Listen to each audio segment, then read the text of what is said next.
ವಾಹ್, ಈ ಹೂವಿನ ಸುಗಂಧ ತುಂಬಾ ಇಷ್ಟ ಆಗತ್ತೆ. ಎಷ್ಟು ಸುಂದರವಾಗಿದೆ ಈ ಹೂವು. ಎಲ್ಲ ಕಡೆ ಹೂಗಳನ್ನು ನೋಡಿ ಮನಸ್ಸಿಗೆ ತುಂಬಾ ಸಂತೋಷ ಆಗತ್ತೆ.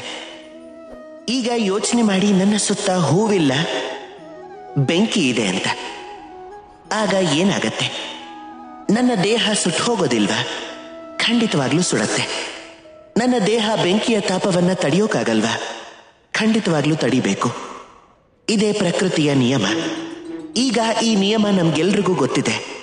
ಆದ್ರೆ ನಮ್ಮಲ್ಲಿ ಎಷ್ಟೋ ಜನ ಈ ಪ್ರಕೃತಿಯ ನಿಯಮ ನನ್ನ ಮೇಲೆ ಪ್ರಭಾವ ಬೀರೋದಿಲ್ಲ ಅನ್ನೋ ಭ್ರಮೆಯಲ್ಲಿ ಜೀವನ ಮಾಡ್ತಾರೆ. ಹಾಗೆಲ್ಲ ಏನೂ ಇಲ್ಲ.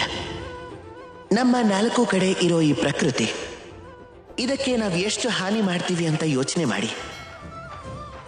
ನಾವು ಕಾಡನ್ನ ಸುಟ್ಟಾಕ್ತೀವಿ, ವಿಕೋಪ ಸೃಷ್ಟಿ ಮಾಡ್ತೀವಿ, ನೀರನ್ನ ಕಲುಷಿತ ಮಾಡ್ತೀವಿ, ಅದರ ಜೊತೆ ಪ್ರಾಣಿಗಳನ್ನು ಸಾಯಿಸ್ತೀವಿ. ಯಾಕೆ?